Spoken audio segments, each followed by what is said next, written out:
चोट होते कारण पे जिले की सरकार है उनका फ्री किया जाता है।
कम है मिनिमम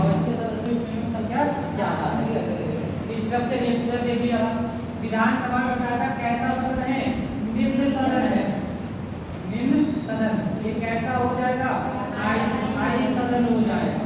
इसके सदस्यों का कार्यकाल कितना होता है, 5 वर्ष का कार्यकाल होता है। और इसका चुनाव कैसा होता है, सभी सदस्यों का चुनाव प्रत्यक्ष होता है।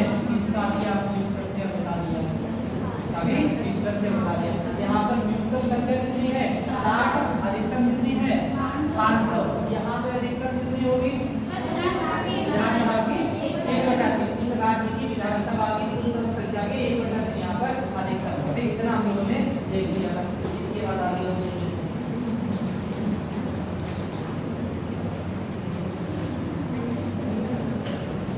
ये हम लोग देख लिया, इसके आगे आओगे।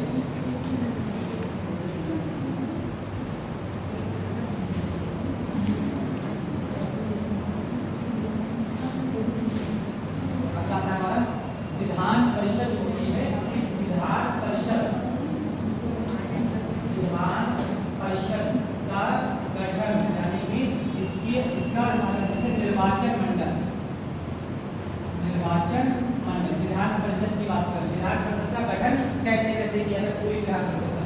इसको देखो हम लोग अलग अलग हिस्सों बांट देते हैं। इसके 1/3 सदस्यों को अलग तरीके से चुनेंगे, 1/3 सदस्यों को अलग तरीके से चुनेंगे, बाकी 1/12 को अलग तरीके से, फिर 1/12 को अलग तरीके से, और बचेंगे सब कितने, 1/6। ठीक है, इन सबको अगर जोड़ोगे और ये में से घटाओ तो कितने आ जाएंगे, 1/6 आ जाएंगे। अगर ये इसका पैसा अगर 3 अगर जोड़ोगे तो 1 बनेगी ना, पैसे निकालते हैं। अगर ये सबको जोड़ोगे तो 1 आ जाएगी, यानी कि 1/3 अलग हो जाएंगे, 1/3 अलग हो जाएंगे, फिर 1/12, 1/6, इस तरीके। अब इनका देखो सबका चुनाव कैसे होता है।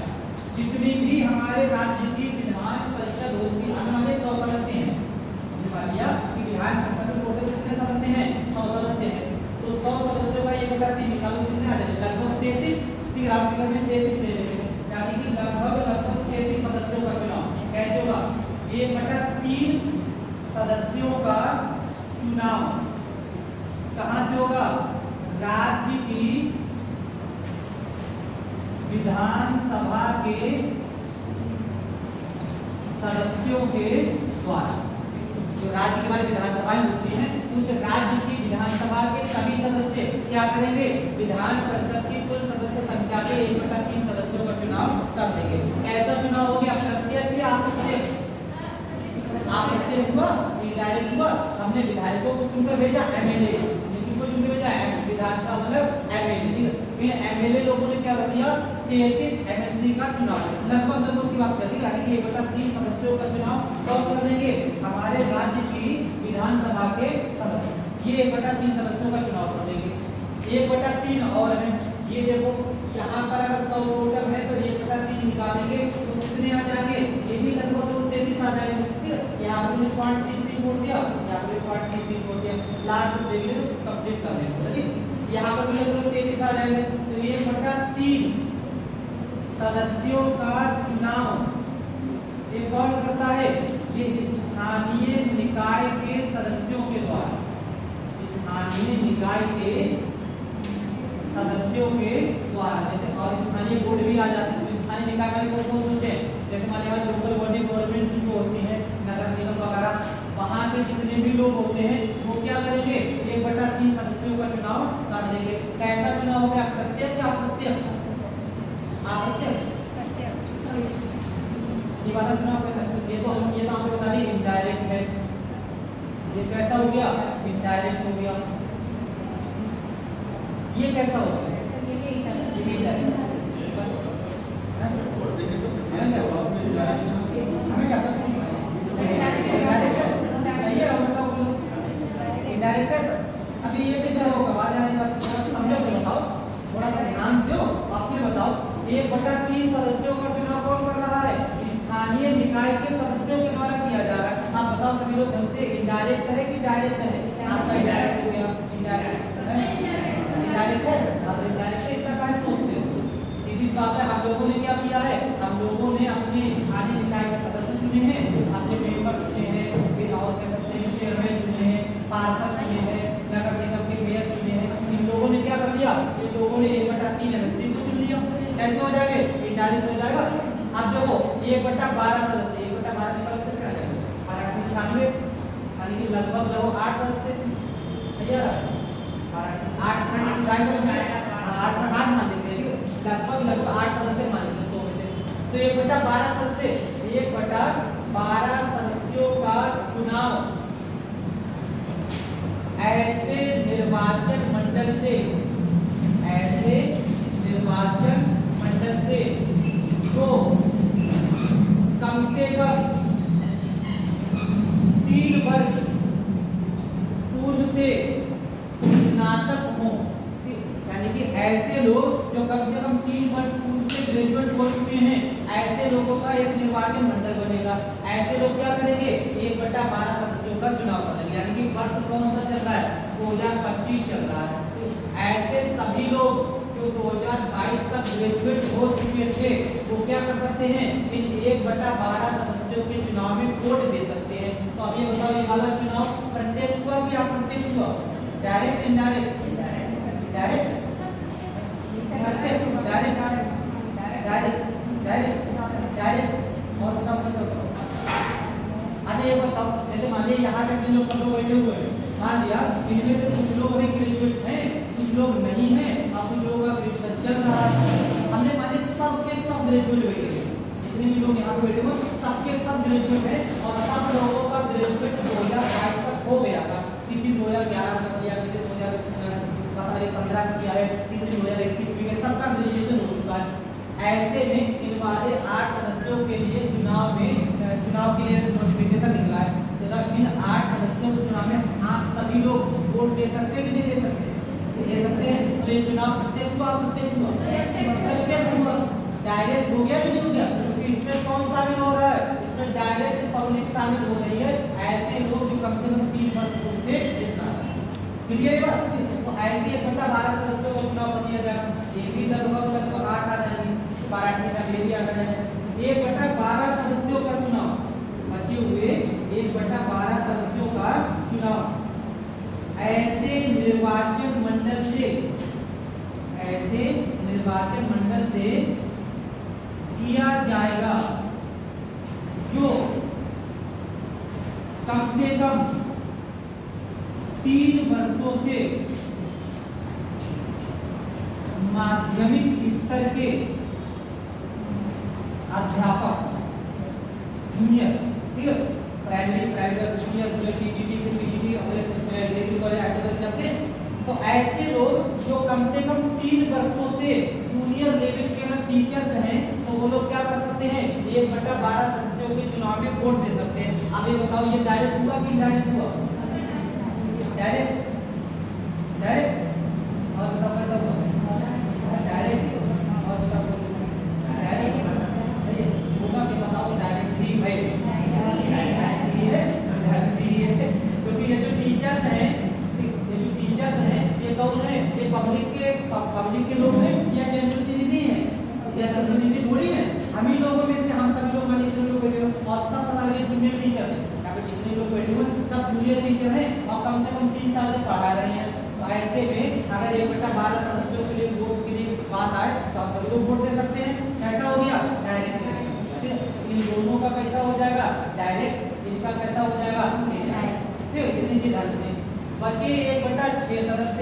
1/6 सदस्यों की अगर बात करें तो 1/6 सदस्य जो होते हैं ये क्या होते हैं, ये मनोनीत होते हैं, किसके द्वारा, राज्यपाल के द्वारा, राज्यपाल के द्वारा। और इसके कुछ आधार बताए गए थे आप लोगों को, कौन कौन से, साहित्य, कला, विज्ञान, समाज सेवा, 5 आधारों पर राज्यपाल क्या कर सकते हैं, 1/6 सदस्यों को मनोनीत कर सकते हैं। 1/6 निकालो कितना आ जाएगा, 1696, 16 लगभग 16 ले लेते हैं, ठीक है। अब देखो, अब ये सब जोड़ो, 8 8 16 16 6 22 3 25 और 3 28 और 2 1 3 3 6 3 9 98 हो गए। और यहाँ पर भी हमने कुछ पॉइंट छोड़े, कुछ पॉइंट छोड़ा, तो ये सब राउंड फिगर में अगर पूरा कर देते कितना देता, 100 आएगा, ठीक है। तो 100 सदस्यों को ऐसे करके क्या कर देते हैं, बांट देते हैं।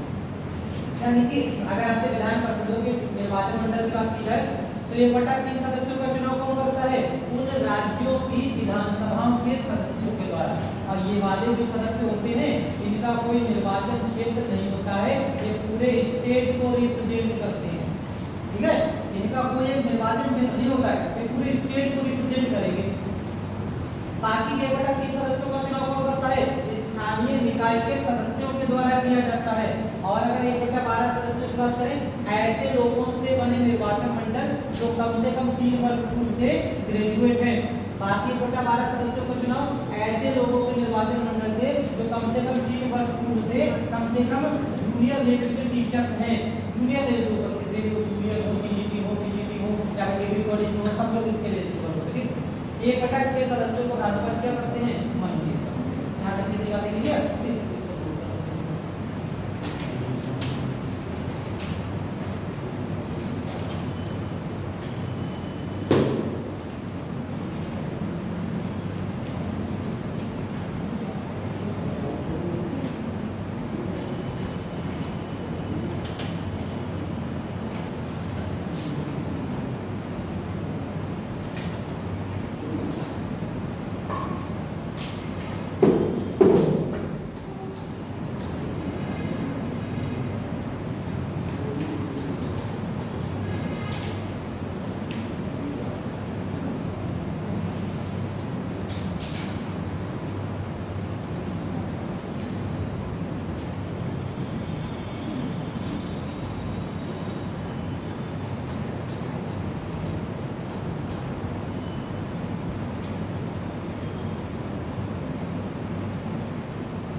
माध्यमिक स्तर के अध्यापक, माध्यमिक स्तर के अध्यापक। देखो 1/3 सदस्यों का चुनाव राज्य की विधानसभा के सदस्यों द्वारा, 1/3 सदस्यों का चुनाव राज्य की विधानसभाओं के सदस्यों के द्वारा।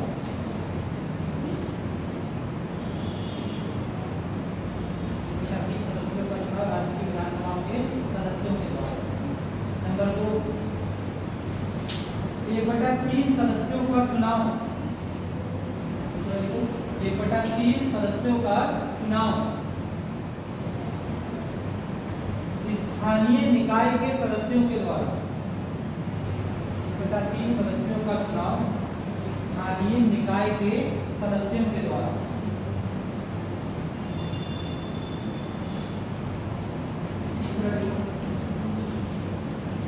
1/12 सदस्यों का चुनाव, 1/12 सदस्यों का चुनाव ऐसे निर्वाचन मंडल से, ऐसे निर्वाचन मंडल से किया जाएगा, ऐसे निर्वाचन मंडल से किया जाएगा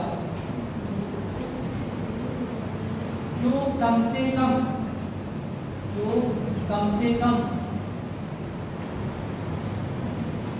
3 वर्ष पूर्व से, जो कम से कम 3 वर्ष पूर्व से स्नातक हों, जो कम से कम 3 वर्ष पूर्व से स्नातक हों, चौथा पॉइंट 1/12 सदस्यों का चुनाव, 1/12 सदस्यों का चुनाव ऐसे निर्वाचन मंडल से, ऐसे निर्वाचन मंडल से जो कम से कम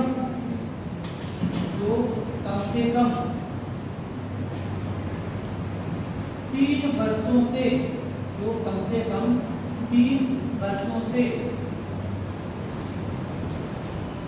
माध्यमिक स्तर के, माध्यमिक स्तर के अध्यापक हों, माध्यमिक स्तर के अध्यापक हों।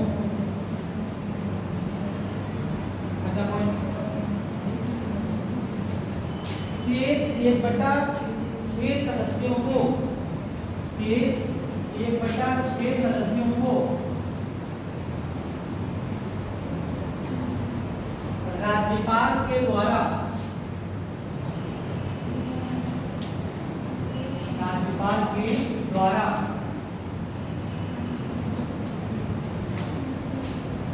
मनोनीत किया जाएगा, मनोनीत किया जाएगा। अगला देखो क्या है हमारे विधानमंडल के सदस्यों की योग्यताएं और अयोग्यताएं। कौन सा व्यक्ति विधानमंडल का सदस्य बन सकता है और कौन सा व्यक्ति विधानमंडल का सदस्य नहीं बन सकता है। तो योग्यताओं की अगर बात करें तो योग्यताएं देखो क्या क्या हो सकती है। पहली योग्यता क्या होती है, भारत का नागरिक होना। पहली योग्यता तो ये होती है कि वो व्यक्ति भारत का नागरिक होना चाहिए, कहीं का भी हो, किसी स्टेट का हो, उससे कोई मतलब नहीं, वो भारत का नागरिक है। तो बात है। दूसरी बात, अगर उसको विधानसभा का सदस्य बनना है तो विधानसभा के लिए न्यूनतम आयु कितनी होनी चाहिए कि 25 वर्ष, और अगर उसको विधान परिषद का सदस्य बनना है तो न्यूनतम आयु कितनी होनी चाहिए 30 वर्ष। ठीक है, विधानसभा के लिए न्यूनतम आयु 25 वर्ष और विधान परिषद के लिए न्यूनतम आयु 30 वर्ष। मेरे ख्याल से आयु इतनी बार आ चुकी है कि अगर आयु का कहीं किसी भी पदाधिकारी के पूछे तो आयु का कंफ्यूज नहीं हुए हैं। आयु का सारे कॉन्सेप्ट होता है, आयु में कंफ्यूज नहीं हो रहा है, आयु में ही कंफ्यूज करेगा। तो विधानसभा के लिए न्यूनतम आयु कितनी होती है 25 वर्ष और विधान परिषद के लिए न्यूनतम आयु कितनी होती है 30 वर्ष। अच्छा एक चीज ध्यान देना, जैसे आपका क्वेश्चन आ जाए इससे कि राज्यसभा का सभापति बनने, राज्यसभा का सदस्य बनने के लिए न्यूनतम आयु 30 वर्ष होती है। ठीक है, पहला स्टेटमेंट ना सुनना। दूसरा स्टेटमेंट है राज्यसभा का उप सभापति बनने के लिए न्यूनतम आयु 35 वर्ष होती है। और तीसरा विकल्प दिया गया है राज्य लोकसभा का अध्यक्ष बनने के लिए न्यूनतम आयु 25 वर्ष चाहिए होती है। और चौथा विकल्प दिया गया है राज्यसभा का सभापति बनने के लिए न्यूनतम आयु 30 वर्ष चाहिए होती है। ठीक है, आप सबसे एक बात देखिए, पहला विकल्प हमारा राज्यसभा के उपसभापति के लिए न्यूनतम आयु कितनी चाहिए होती है 30 वर्ष। दूसरा कहा गया है राज्यसभा का सदस्य, पहला राज्यसभा का सदस्य बनने के लिए न्यूनतम आयु कितनी होती है 30 वर्ष। दूसरा विकल्प है राज्यसभा का उप सभापति बनने के लिए न्यूनतम आयु कितनी होती है 35 वर्ष होती है। तीसरा कहा गया है लोकसभा का अध्यक्ष बनने के लिए न्यूनतम आयु कितनी होती है 35 वर्ष की होती है। और चौथा कह रहा है कि राज्यसभा का सभापति बनने के लिए न्यूनतम आयु 30 वर्ष होती है। कौन कौन से स्टेटमेंट सही है, कौन कौन से स्टेटमेंट गलत है, कितने स्टेटमेंट सही है? ये वाला कैसा है, ये सही है, ये सही है, सही है, सबका सही है, गलत नहीं सही, सबका सही है। राज्यसभा का सदस्य बनने के लिए न्यूनतम 30 वर्ष सही है। दूसरा मतलब उपसभापति के लिए गलत हो गया, गलत नहीं है, मतलब स्टेटमेंट में से गलत हो सकता है लेकिन है नहीं, क्योंकि राज्यपाल होते हैं, उपसभापति होते हैं, उपसभापति का नहीं। ध्यान से देखो, स्टेटमेंट है राज्यसभा का उपसभापति बनने के लिए न्यूनतम आयु 35 वर्ष ही होती है। गलत हो गया। और गलत है, क्यों गलत है? 30 वर्ष होती है, उपसभापति होता है, राज्यसभा का सदस्य होता है।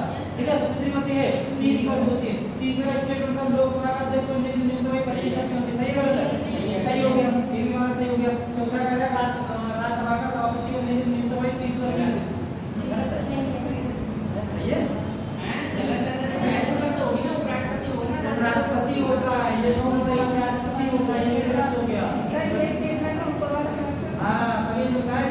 सभापति की बात है तो सभापति को अगर राज्यसभा सोच के लगाओगे आंसर गलत कर बैठोगे। सभापति जब भी आए तो तुरंत आपके दिमाग में क्या क्लिक करना चाहिए, उपराष्ट्रपति क्लिक करना चाहिए, ठीक है, तभी जाके क्वेश्चन सही होगा। अगर आप सभापति को अगर राज्यसभा से कनेक्ट करोगे तो क्वेश्चन मान के चलो गलत कर बैठोगे, ठीक है। ध्यान दो केवल सभापति, लेकिन इन चीजों को राज्य में कंपेयर नहीं करनी। अभी हम लोग आ गया देखेंगे राज्य के पदाधिकारी और एक केंद्र के पदाधिकारी थोड़ा सा अंतर होता है, क्या क्या अंतर होगा देखेंगे। तो ये बात समझ आई कि इस तरीके से तो जब भी आपको सभापति की बात है तो सभापति के तौर पे आपको क्या ध्यान रखना है, उपराष्ट्रपति का ध्यान रखना है। सभापति के तौर पर राज्यसभा कतई दिमाग से हटा दो तब जाकर क्वेश्चन नहीं हो जाएगा। और जरा सा भी कहीं कोने में भी अगर राज्यसभा लेके आए तो मान के चलो क्वेश्चन गलत होने के चांस है, ठीक इतना रहेगा इस तरीके से। तो देखो इसमें हम लोग योग्यता की अगर बात करें तो कौन कौन सी योग्यता होती है। पहली योग्यता क्या होती है, भारत का नागरिक हो। दूसरी योग्यता विधानसभा के लिए न्यूनतम आयु कितनी, 25 वर्ष, और विधान परिषद के लिए न्यूनतम आयु 30 वर्ष। विधान परिषद के लिए न्यूनतम आयु कितनी होती है, 30 वर्ष होती है। और अगर देखें इसके अलावा बाकी की वही योग्यताएं, लाभ के पद पर ना हो। लाभ के पद के बारे में अगर बात की जाए तो आर्टिकल 102 में लाभ के पद की बात कही गई। लाभ के पद को डिफाइन नहीं किया गया, ठीक है, कहीं पर भी डिफाइन नहीं किया गया कि लाभ का पद क्या है, बस इसका उल्लेख किया गया कौन से आर्टिकल में, 102 में किया गया, ठीक। इसके अलावा बाकी की और कोई बात, पागल एवं दिवालिया हो ना हो, पागल एवं दिवालिया ना हो, ये सब योग्यताएं किसके लिए होती हैं, विधानमंडल के सदस्य के लिए। यही पर कुछ अयोग्यताएं आ जाएंगी, ठीक है। जो योग्यताएं नहीं है वो अपने आप में क्या हो जाती हैं, कुछ अयोग्यताएं हो जाती हैं, लेकिन इनकी अयोग्यता का प्रावधान 2 जगह पर और किया गया है। ये हमारा क्या आ जाएगा, एक आएगा anti defection law, anti defection law, दल बदल विरोधी कानून, और दूसरा आ जाता है रिप्रेजेंटेशन ऑफ पीपल एक्ट 1950 1951, ठीक है। ये दो चीज आज देखो, दल बदल विरोधी कानून में आपको बताया गया था, दल बदल विरोधी कानून संविधान की कौन से सूची में है, 10वीं सूची। कब लाया गया था, संविधान संशोधन कौन सा,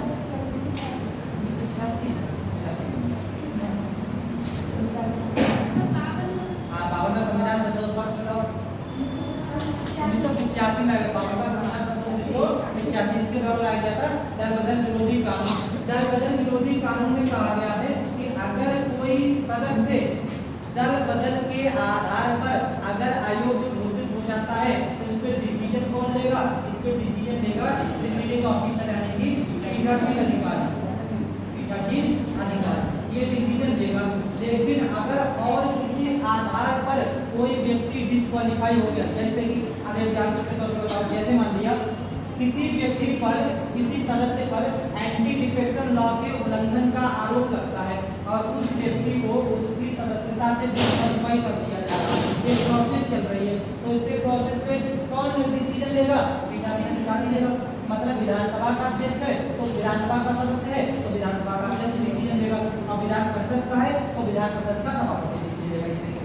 लेकिन मान लिया कि अगर कोई विधायक लगातार सदन की कार्यवाही से 60 दिन तक अनुपस्थित रहता है, ये कॉन्सेप्ट बताया था केंद्र में बताया गया बोले, तो वही चीज यहाँ पर भी लागू होती है। अगर कोई विधायक या विधान परिषद का विधानसभा कहीं का सदन की कार्यवाही से बिना अनुमति के लगातार 60 दिन तक अनुपस्थित रहता है तो डिस्क्वालीफाई होने के योग्य है, डिस्क्वालीफाई हो सकता है। इसके डिसीजन कौन लेगा, मान लीजिए विधानसभा का है, ये सदस्य विधानसभा का है और लगातार उसने 60 दिन तक सदन की कार्यवाही में हिस्सा नहीं लिया, ऐसी सिचुएशन में डिसीजन कौन लेगा। यहाँ पर भी डिस्क्वालीफाई होने के चांसेस नहीं, अभी हुआ नहीं है, प्रोसेस चल सकती है। एक प्रोसेस और हो सकती है जब उसको डिस्क्वालीफाई किया जाए, जैसे मान लिया उसके निर्वाचन को लेकर विवाद उत्पन्न हो जाए, निर्वाचन पर विवाद किस तरीके से, जैसे मान लिया जब कोई व्यक्ति, हम लोग जब चुनाव लड़ने वाले देखते हैं, चुनाव लड़ना होता है किसी को तो उसको अपना एफिडेविट देना होता है, तब संपत्ति घोषित करनी होती है, जिनमें आपराधिक मुकदमे होते हैं वो सब दिखाने होते हैं, सब करते हैं।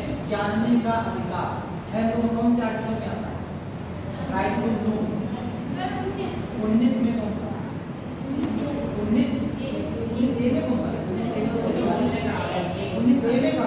19 एक ए में है, ठीक है, तो ये वाला जानने का अधिकार कौन से में आता है?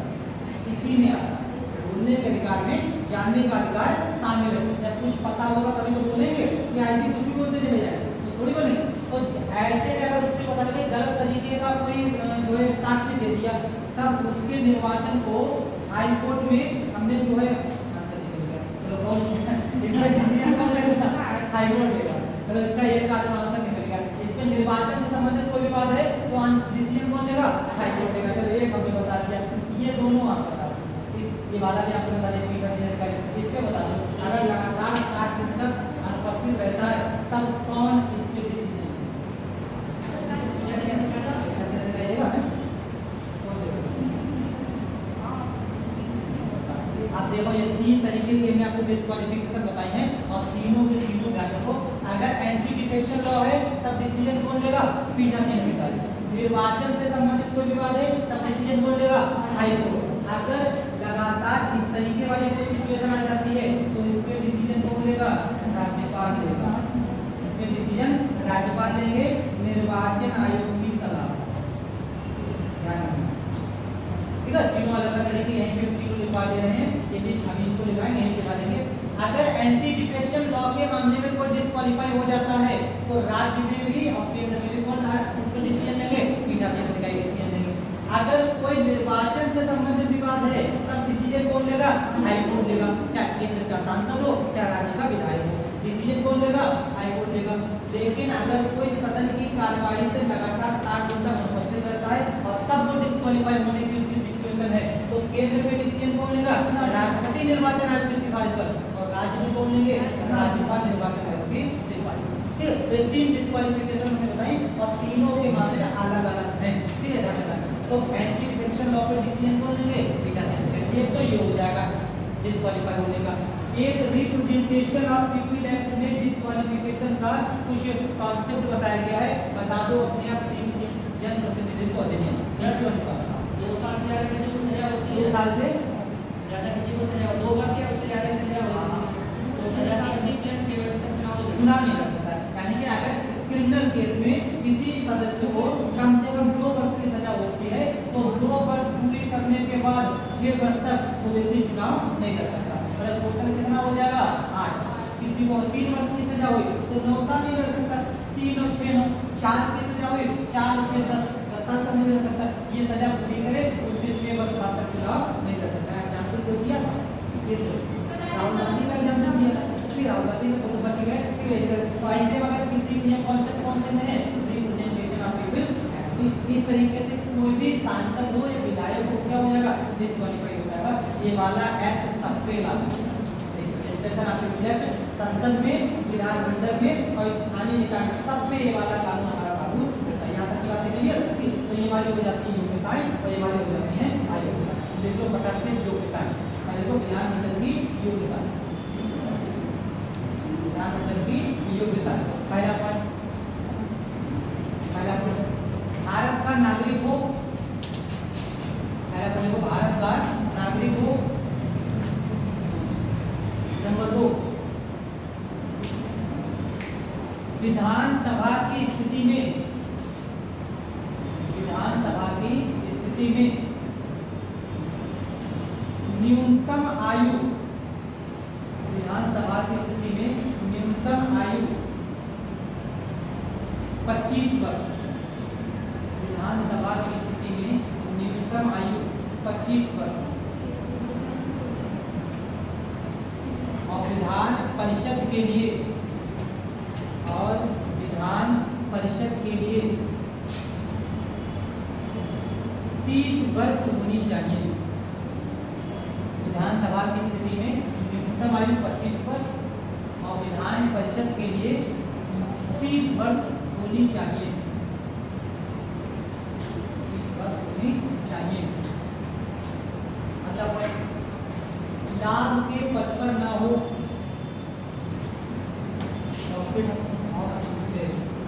लाभ के पद पर ना हो।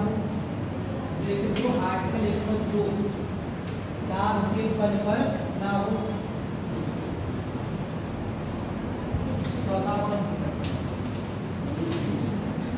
पागल एवं दिवालिया दिवालिया ना हो, पागल एवं दिवालिया ना हो। ये हो गया। अगला देखो अयोग्यताएं। अयोग्यताएं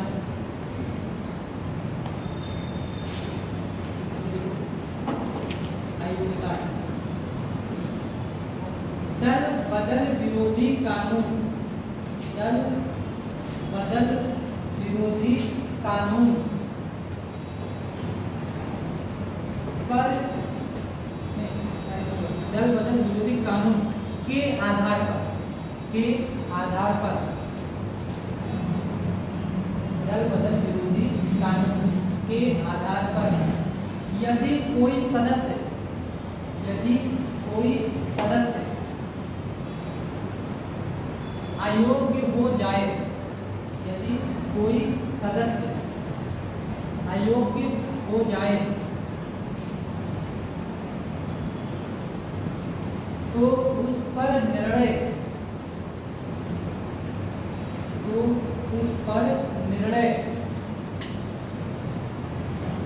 पीठासीन अधिकारी लेते हैं, तो उस पर निर्णय पीठासीन अधिकारी लेते हैं।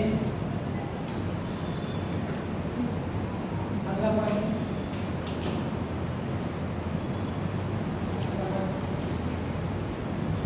यदि कोई सदस्य, यदि कोई सदस्य निर्वाचन से संबंधित, यदि कोई सदस्य निर्वाचन से संबंधित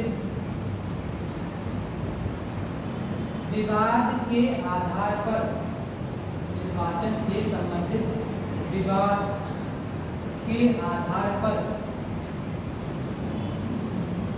अयोग्य होता है, अयोग्य होता है, उस पर निर्णय, उस पर निर्णय संबंधित राज्य का उच्च न्यायालय, उस पर निर्णय संबंधित राज्य का उच्च न्यायालय, संबंधित राज्य का उच्च न्यायालय देता है, संबंधित राज्य का उच्च न्यायालय देता है। अगला पॉइंट, यदि कोई सदस्य,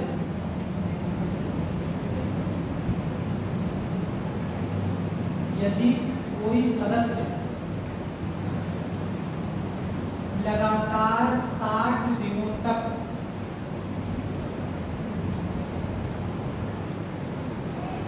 लगातार 60 दिनों तक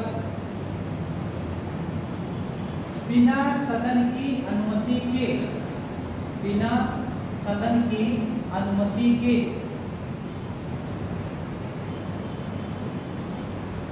सदन की कार्यवाही से, बिना सदन की अनुमति के सदन की कार्यवाही से अनुपस्थित रहता है, अनुपस्थित रहता है, तो उसे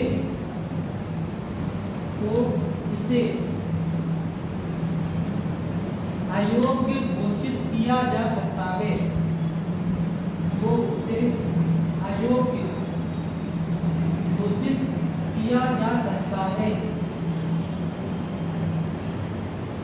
इसी बिंदु ऐसे मामले पर निर्णय, ऐसे मामले पर निर्णय, ऐसे मामले पर निर्णय निर्वाचन आयोग की सलाह पर, निर्वाचन आयोग की सलाह पर राज्यपाल लेते हैं, निर्वाचन आयोग की सलाह पर राज्यपाल लेते हैं। ठीक है, यो में ये जगह पे ये आरबीआई वाला जो ये स्मार्ट बनाने में लिखा हुआ पहले ही है, स्लॉट में लिखो यहाँ पर, ठीक है, ऐसे जन प्रतिनिधित्व अधिनियम के अनुसार, जन प्रतिनिधित्व रिप्रेजेंटेशन ऑफ पीपल एक्ट, जन प्रतिनिधित्व अधिनियम के अनुसार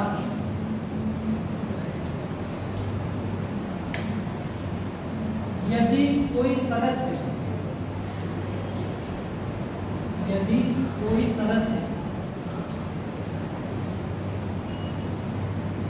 क्रिमिनल मामलों में, यदि कोई सदस्य क्रिमिनल मामलों में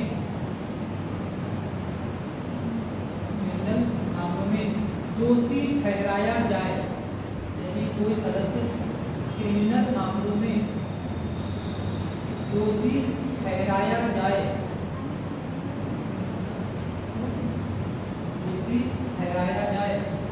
और उसे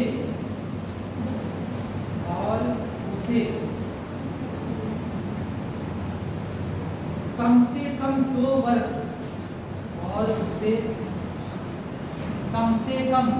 2 वर्ष की सजा सुनाई जाए, कम से कम 2 वर्ष की सजा सुनाई जाए, तो सजा पूरी होने के पश्चात,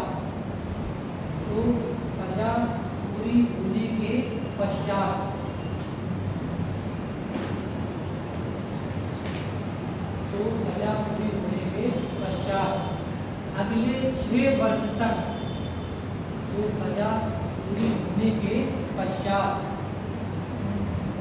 अगले 6 वर्ष तक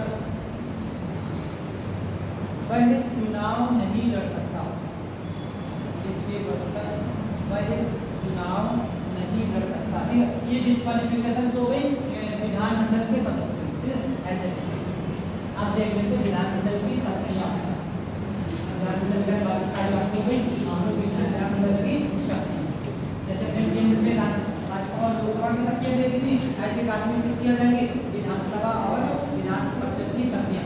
देखो शॉर्ट में हम लोग पहले केंद्र की और संसद की शक्तियों के ऊपर लोग बात कर ले, तो संसद की शक्तियों को हमने चले तो 200 मुश्किल से बांट दिया था। एक कौन सी थी, विशेषाधिकार या विशेष शक्तियां, और उसकी हमारी सामान्य यानी कि विधायी शक्तियां। विशेष शक्तियों में हमने किसको विशेष शक्तियां दी थी, केवल और केवल राज्यसभा को। और विधायी शक्तियों में हमने किसको शामिल किया था, राज्यसभा लोकसभा, ये दोनों को समान रूप से प्राप्त थी। और विशेष शक्तियां किसको थी, केवल और केवल राज्यसभा को। अब विशेष शक्तियों में भी 2 प्रकार की शक्तियां देगी थी, एक आर्टिकल 249 और एक कौन सी 312, ऐसे 2 शक्तियां यहाँ पर देगी थी। 249 के तहत क्या किया गया था, राज्य सूची के किसी विषय पर कानून बनाने की अथॉरिटी दी जा रही थी संसद को, किसके द्वारा, राज्यसभा के द्वारा। और 312 के द्वारा क्या किया जा रहा था, किसी ऑल इंडिया संसद का गठन करने की। ये दोनों शक्तियां कौन देगा, राज्यसभा, किसको, संसद। ठीक है, ये हमने शॉर्ट में देख लिया, डिटेल में कानून देगा, एक नजर शॉर्ट। ऐसे करके इसके अगर बात करें तो अलग अलग तरीके के हमारे विधेयक थे। एक कौन सा, साधारण विधेयक, दूसरा कौन सा, धन विधेयक, तीसरा कौन सा, विशेष विधेयक, चौथा कौन सा, एक हो जाएगा बजट, और एक हो जाएगा संविधान संशोधन अधिनियम। संविधान संशोधन विधेयक, ऐसे ये 5 प्रकार के विधेयक हमने देखे थे केंद्र में। साधारण विधेयक कौन सा आर्टिकल था, कोई था नहीं, कोई नहीं था साधारण विधेयक। कौन सा आर्टिकल था साधारण, कोई सा नहीं, कोई सा नहीं। विधेयक के लिए कौन सा था, 109 और 110, 109 और 110 किसके लिए, वित्त विधेयक के लिए। 17 12 3 है, 117 ए बी सी ऐसे करके पिछले ए सी डी ऐसे भी आ सकता है। ठीक है, तो आगे पीछे हो गया, हम सब पेमेंट मतलब क्रम से वैसे रहेगा। क्या बजट कौन से में है, 112 में है। ठीक है, वित्त विधेयक कौन से में है, 117 में है। संविधान संशोधन विधेयक 368 में है, 368। ये तो हमारे केंद्र की हम लोगों ने शक्तियां देखी। चलो राज्य की शक्तियों पे आएंगे तो लगभग ऐसा ही है, थोड़ा सा हो जाएगा। ये वाली शक्तियां राज्य को प्राप्त नहीं। ठीक है, पहला पॉइंट जानना है कि केंद्र में राज्यसभा को कुछ विशेषाधिकार प्राप्त है, लेकिन राज्यों में विधान परिषद को किसी प्रकार का कोई विशेषाधिकार प्राप्त नहीं होता। तो सीधी सी बात है, राज्य में कौन सी शक्तियां कहलाएंगी, केवल विधायी संख्या कहलाएंगी, विशेष संख्या नहीं कहलाएंगी। तो अपनी हमारी आ जाती है तो राज्य विधानमंडल की विधायी शक्तियां, विधायी शक्तियां मतलब यहाँ पर हम लोगों के लिए विशेष शक्तियां विधान परिषद को प्राप्त नहीं होती। और अगर देखते हैं यहाँ पर राज्यसभा को पर्याप्त शक्तियां हैं, एक तो ये वाली संख्या तो विधान परिषद को है ही नहीं। पहला पॉइंट तो ये ध्यान रखना है कि विधान परिषद को ऐसे कोई विशेष शक्तियां प्राप्त नहीं है। अगली बात अगर करें राज्यसभा को इनमें इन सभी मामलों में कुछ हद तक काफी मतलब बराबर की शक्तियां प्राप्त हैं, लेकिन विधान परिषद को राज्य में बराबर की शक्तियां प्राप्त नहीं है। राज्य में विधान परिषद कहते सलाहकारी निकाय है, ठीक है, एक परामर्श देने के लिए बॉडी है, बाकी इसका परामर्श माने या ना माने किसी तरीके की कोई फाउंडेशन नहीं। किस तरीके से अगर हम लोग राज्य विधानमंडल की बात करें तो पहली बात तो राज्यों में हमारा साधारण विधेयक आता है, धन विधेयक आता है, विधेयक आएगा, बजट आएगा, संविधान संशोधन विधेयक राज्य में नहीं आता। ठीक है, तो पहला पॉइंट तो जानना है कि संविधान संशोधन करने का अनन्य अधिकार किसके पास है? संसद के पास। संविधान संशोधन विधेयक राज्य में नहीं आता, तो इसको हम यहाँ से काट देंगे। ठीक, तो हम लोग अगर यहाँ पे देखें तो कौन कौन से विधेयक आ सकते हैं? यहाँ तो साधारण विधेयक आ सकता है, दूसरा कौन सा धन विधेयक आ सकता है, तीसरा हमारे कौन सा आ जाएगा? बजट आ जाएगा, चौथा कौन सा आ जाएगा? चार प्रकार के विधेयक कहाँ आएंगे? हमारे राज्य में आएंगे, संविधान संशोधन विधेयक राज्य में नहीं आएंगे। अब हम देखें अगर हम लोग बजट की बात करें तो बजट हमारा क्या होगा? धन विधेयक की तरह पारित होता है, ठीक है, तो इसको हम लोग अलग से नहीं पढ़ेंगे, बस यहाँ तक आपको जानना है कि राज्य में जो बजट होता है उसका आर्टिकल है वो वाला कौन सा है? 112, यहाँ पे 90 यहाँ पे जोड़ देंगे, कितने हो जाएंगे? 290 यहाँ पे इसमें दूसरी जोड़ में पढ़ेंगे तो बीच में एक आर्टिकल एक्स्ट्रा आ गया है, 201 आ गया है। वैसे 201 में ये वाला हो जाता, 89 जोड़ते तो 201 आ जाता, लेकिन 201 हमारा एक्स्ट्रा है। 201 में क्या है? दोनों आरक्षण करते हैं, क्या कौन आरक्षण करता है? राज्यपाल। राज्य के किसी विधेयक को आरक्षित कर देंगे सुप्रीम कोर्ट के लिए, नहीं राष्ट्रपति के विचार के लिए आरक्षित करने में कौन सा आर्टिकल है? 201 है, वो एक्स्ट्रा हो गया, वरना बजट हमारा आराम से उसी में आ जाता। तो 112 में हमारा क्या है? केंद्र का बजट है, 90 जो लोग कितने रहेंगे? 220। तो वित्त विधेयक हमारे दो प्रकार के होते हैं, एक वित्त विधेयक किस तरीके से पारित होता है? विधेयक की तरह, और दूसरा साधारण विधेयक की तरह। कह सकते हैं सामान्यतः वित्त विधेयक में किसकी बातें होती हैं? धन विधेयक की बातें होती है। तो वित्त भी अलग से नहीं पढ़ेंगे तो बजट भी अलग से नहीं पढ़ेंगे, पढ़ेंगे कौन से? इन दो को लेकर, एक हमारा कौन सा? धन विधेयक, और दूसरा कौन सा? साधारण। ये राज्य में कैसे पारित होते हैं? तो केंद्र से थोड़ी सी प्रक्रिया अलग है, किस तरीके से अलग है? अगर हम लोग केंद्र के साधारण विधेयक की बात करें, केंद्र का हम लोग रिवीजन कर रहे हैं, तो केंद्र के साधारण विधेयक की बात करें तो पहला पॉइंट होगा कि साधारण विधेयक लोकसभा में आ सकता है या राज्यसभा में आ सकता है या दोनों में से किसी में भी आ सकता है, चाहे लोकसभा में आ जाए और चाहे तो राज्यसभा। ठीक है, सही। हमने मान लिया कि हमारा साधारण विधेयक कहाँ आया है? ये लोकसभा में आया है। जब लोकसभा से पारित हो जाएगा तो ये कहाँ पहुंचेगा? राज्यसभा में पहुंचेगा। ठीक है, तो राज्यसभा में जब पहुंचेगा तो राज्यसभा के पास पहला विकल्प है, उसको पारित करके कहाँ भेज दे? राष्ट्रपति के पास भेज दे, पहला विकल्प देता। ठीक है, कोई दिक्कत नहीं हो जाएगी, लोकसभा ने पारित किया, राज्यसभा ने पारित किया, राष्ट्रपति के पास गया, राष्ट्रपति को देंगे। ठीक है, समझ में कोई मतलब नहीं। दूसरा विकल्प राज्यसभा के पास कौन सा है? उस विधेयक को संशोधित कर दे, उस विधेयक को संशोधित कर दे। और जब किसी विधेयक को राज्यसभा संशोधित कर देगी तो संशोधित होने के बाद ये विधेयक सबसे लौट कहाँ आएगा? लोकसभा। ठीक है, अगर विधेयक को संशोधित कर दिया तो अब ये विधेयक सबसे लौट के कहाँ आएगा? लोकसभा के पास। अगर लोकसभा ने संशोधित विधेयक को मान लिया तो अब ये कहाँ चला जाएगा? अब ये चला जाएगा राष्ट्रपति। ठीक है, अब ऐसे करके प्रक्रिया चलेगी, यानी कि लोकसभा ने पारित किया, लोकसभा से पारित होकर कहाँ गया? राज्यसभा के पास गया, राज्यसभा ने उस विधेयक को संशोधित कर दिया। अगर ये संशोधित विधेयक लोकसभा के पास गया और लोकसभा ने भी उस संशोधित विधेयक को मान लिया तो ये राज्यसभा के पास नहीं जाएगा, क्योंकि राज्यसभा द्वारा पारित किए गए विधेयक को ही इसने पारित किया है। अब कहाँ जाएगा? अब राष्ट्रपति के पास जाएगा, इस तरीके से। लेकिन अगर इस लोकसभा ने संशोधित विधेयक को पारित नहीं किया, ठीक है, राज्यसभा ने इसमें संशोधन कर दिया और लोकसभा ने संशोधित विधेयक को पारित नहीं किया, तो कौन सी सिचुएशन विवाद की सिचुएशन हो जाएगी। ठीक है, और क्या कर सकती है राज्यसभा ने उस विधेयक को खारिज कर दिया। अगर खारिज कर देंगे तब भी क्या हो जाएगा, तब भी हमारी विवाद की परिस्थिति बन जाएगी। और तीसरा पॉइंट ये है, राज्यसभा ने कुछ नहीं किया कितने समय तक, 6 माह तक कुछ नहीं किया। यानी कि साधारण विधेयक को राज्यसभा कितने समय तक रोक सकती है, 6 माह तक। 6 माह तक रोक दिया और कुछ नहीं किया, तब भी क्या हो जाएगा, विवाद की स्थिति बन जाएगी। ऐसी स्थिति में क्या किया जाता है, ज्वाइंट सेटिंग संयुक्त बैठक बुलाई जाएगी। आर्टिकल 108 के तहत ऑस्ट्रेलिया से ली गई है, राष्ट्रपति बुलाता है और लोकसभा अध्यक्ष की अध्यक्षता करता है। आज तक कितनी बार ज्वाइंट सेटिंग बुलाई, 3 बार बुलाई। ठीक है, ये चीज याद रखिए। तो इतना हमारा ये केंद्र का प्रोसेस है। अगर इसी प्रोसेस को हम लोग राज्य में लागू करें साधारण विधेयक, हम लोग थोड़ा सा अंतर रहा है। पहला पॉइंट तो ध्यान रखना है कि राज्य में साधारण विधेयक किसी भी सदन में आ सकता है, चाहे लोकसभा विधानसभा में आ जाए, चाहे विधान परिषद में आ जाए। हमने मान लिया ये विधेयक कहाँ आया है, विधानसभा में आया है। विधानसभा से पारित होकर ये विधेयक कहाँ पहुंचेगा, विधान परिषद में पहुंचेगा। तो विधान परिषद के पास पहला विकल्प कौन सा है, इस विधेयक को पारित करके किसके पास भेज दे, राज्यपाल के पास। ठीक है, किसी तरीके का कोई विवाद नहीं। अगर इसको पारित करके राज्यपाल के पास भेज दिया, किसी तरीके का कोई विवाद नहीं हुआ।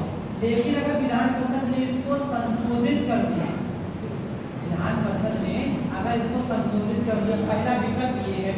दूसरा विकल्प विधान, हम इसको देख रहे हैं, अगर संशोधित करेंगे तो क्या होगा, विधान परिषद क्या कर सकती है, इसको संशोधित अगर करती है। दूसरा विकल्प विधान परिषद क्या कर रही है, हमारे इस विधेयक को खारिज कर रही है।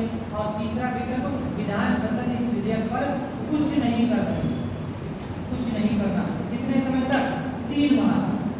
देखो वहां पर कितना था, 6 माह, यहाँ पर अभी कितना है, 3 माह। विधान परिषद ने क्या किया, उस विधेयक को संशोधित कर दिया या खारिज कर दिया और 3 महीने तक यहाँ पे कुछ नहीं किया। ऐसे जब संशोधित करने के बाद विधेयक कहाँ जाएगा, विधानसभा के पास। अगर विधानसभा ने इन संशोधन को मान लिया तो भी ठीक, नहीं माना तो भी ठीक, ये सीधे कहाँ चला जाएगा, राज्यपाल। ठीक है, जैसे मान लीजिए इन्होंने सुझाव दिया, संशोधन किया, विधानसभा के लिए कोई बाध्यता नहीं है कि उन संशोधनों को माने। अगर यहाँ से राज्यसभा नहीं, मतलब लोकसभा अगर संशोधन को नहीं मान रही थी तो ज्वाइंट सेटिंग बुलाई जा रही थी, लेकिन राज्य में ज्वाइंट सेटिंग नहीं होती।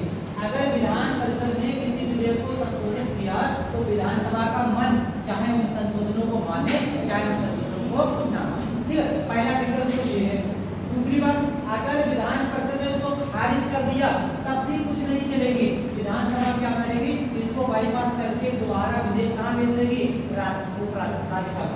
ठीक है, तीसरा क्या है, विधान परिषद ने कुछ नहीं किया, कितने समय तक, 3 महीने तक। अगर 3 महीने तक कुछ नहीं किया, अब विधानसभा क्या करेगी, इस विधेयक को फिर से पारित करेगी और फिर से पारित करने के बाद फिर से इस विधान परिषद के पास भेजेगी। विधान परिषद दूसरी बार में 1 माह तक और हो सकती है मैक्सिमम। ठीक, अगर 4 महीने के अंदर अंदर विधान परिषद ने इसको पारित नहीं किया तो विधानसभा इस विधेयक को डायरेक्ट कहाँ भेज देगी, राज्यपाल।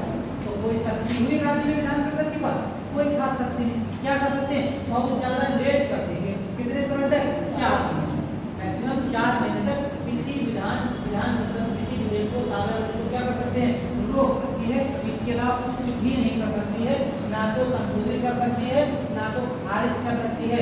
और संशोधन और खारिज करना किसके ऊपर डिपेंड करता है, विधानसभा का मन, चाहे उन संशोधनों को माने चाहे ना माने। ये बात इतनी क्लियर। ये देखो अंतर कहाँ से हो जाएगा, केंद्र से हो जाएगा। केंद्र का अगर आपसे पूछा जाए तो मैक्सिमम कितने माह तक रोक सकती थी, 6 माह तक राज्यसभा, और विधान परिषद मैक्सिमम कितने माह तक रोक सकती है, 4 माह तक। इसके अलावा कुछ भी नहीं कर सकती। राज्य में संयुक्त बैठक का प्रावधान नहीं होता है। राज्य में सुप्रीम कोर्ट हो जाता है, विधानसभा, फिर विधानसभा ने जो डिसीजन ले लिया वो डिसीजन ले लिया। बाकी कई बार ऐसा हो जाता है, विधानसभा ने कोई विधेयक पारित किया, इनने संशोधित कर दिया और इसके पास गया विधानसभा के पास वापस, तो विधानसभा को लग रहा है कि हाँ बात तो सही कर मान लेते हैं, तो मान नहीं सकते हैं। अगर नहीं मानेंगे तो कोई फाउंडेशन नहीं है बिना इन्हें क्यों नहीं मानना। क्लियर, ये किसके बारे में चलता है, साधारण विधेयक के बारे में। ये थी हमारी साधारण विधेयक।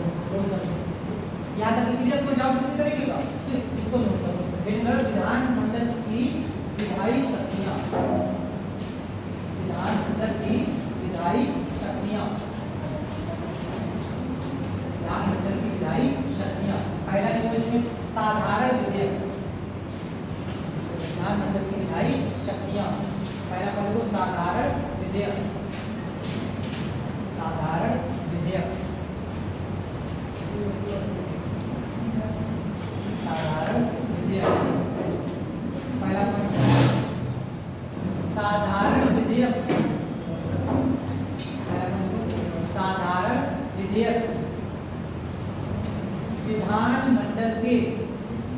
साधारण विधेयक विधानमंडल के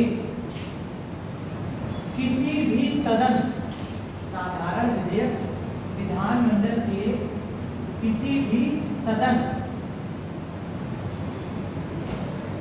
में शुरू किया जा सकता है। साधारण विधेयक विधानमंडल के किसी भी सदन में शुरू किया जा सकता है। दूसरा पॉइंट, विधानसभा द्वारा पारित,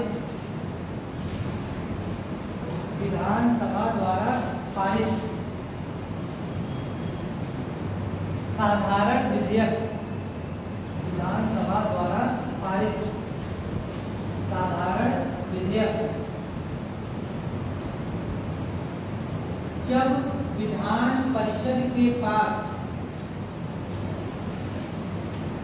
जब विधान परिषद के पास जाता है, विधान परिषद के पास जाता है, तो विधान परिषद, तो विधान परिषद उसे पहली बार में, तो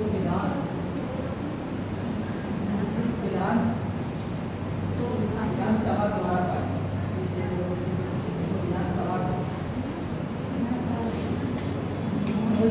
विधानसभा द्वारा पारित साधारण विधेयक जब विधान परिषद के पास जाता है, तो विधान परिषद, तो विधान परिषद उस विधेयक को, तो विधान परिषद उस विधेयक को पहली बार में, तो विधान परिषद उस विधेयक को पहली बार में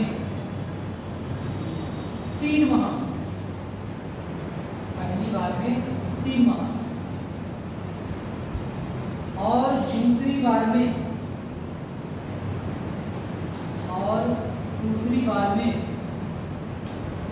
1 माह, दूसरी बार में 1 माह, लिखो कुल 4 माह, कुल 4 माह, कुल 4 माह तक रोक सकती है, कुल 4 माह तक रोक सकती है। अब क्वेश्चन आपने किसी तरीके का पूछे, मतलब जैसे अगर क्वेश्चन है कि पहली बार में पारित करके जब जाता है तो कितने समय तक रोक सकती है, 3 माह तक, दूसरी बार में जाएगा तो 1 माह तक। अगर ये पूछा जाए टोटल विधान किसी साधारण विधेयक को कितने समय तक रोक सकती है, तो 4, ठीक है। तीनों बातें एक ही स्टेटमेंट में करवा दी। पहली बार पूछा जाए 3 माह, दूसरी बार पूछा जाए 1 माह और टोटल पूछा जाए तो 4, ठीक है। अगला पॉइंट क्या लिखूं, यदि विधान परिषद, यदि विधान परिषद किसी साधारण विधेयक को, यदि विधान परिषद किसी साधारण विधेयक को संशोधित, यदि विधान परिषद किसी साधारण विधेयक को संशोधित या खारिज करे, संशोधित या खारिज करे,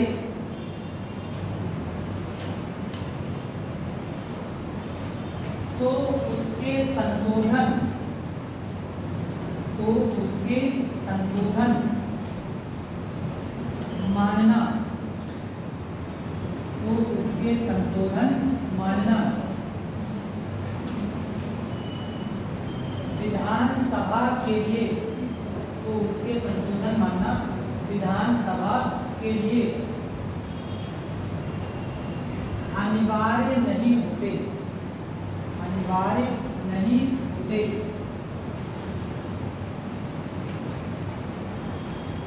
अगला पॉइंट, राज्य विधान मंडलों में, राज्य विधान मंडलों में संयुक्त बैठक, राज्य विधान मंडलों में संयुक्त बैठक नहीं होती, संयुक्त बैठक नहीं होती, ठीक है। इतनी चीजें आपको राज्य में साधारण विधेयक की प्रक्रिया के तौर पर ध्यान रखना है कि कैसे करके साधारण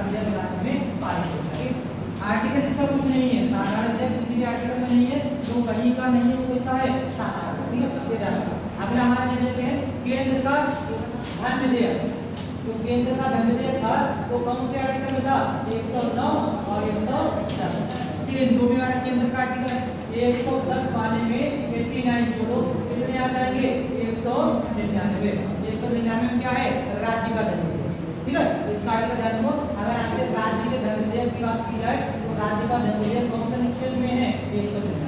110 में 89 जोड़ते हैं, 109 में नहीं। ठीक है, 110 में आप 89 जोड़ते हैं, 89 जोड़ोगे 199 पहुंच जाओगे, ये हमारा हो जाएगा राज्य का धन विधेयक। आप केंद्र के धन विधेयक को एक बार जरा रिपीट करके बता दो, तब राज्य का धन विधेयक अपने आप को लेना सेम टू सेम वैसा ही है। आप बताओ कैसे आपका अगर क्वेश्चन है धन विधेयक के बारे में, आर्टिकल बताइएगा 109 और 110। दूसरा क्वेश्चन है केंद्र की बात करें। ठीक है, दूसरा था धन विधेयक की शुरुआत संसद के किस सदन में हो सकती है, लोकसभा में। केवल और केवल लोकसभा में इसकी शुरुआत हो सकती है।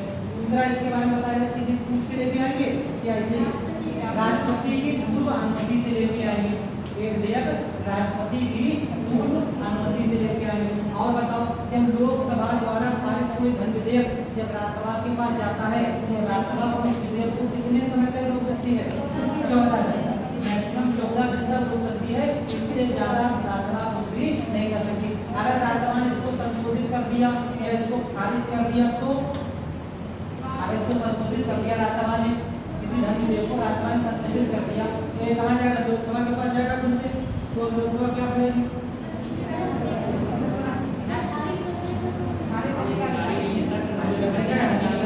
अधिकार ही नहीं है, क्योंकि ये सब अधिकार किसके पास है, लोकसभा के पास है। अगर इसको संशोधित कर दिया, खारिज कर दिया, तब भी नहीं माने।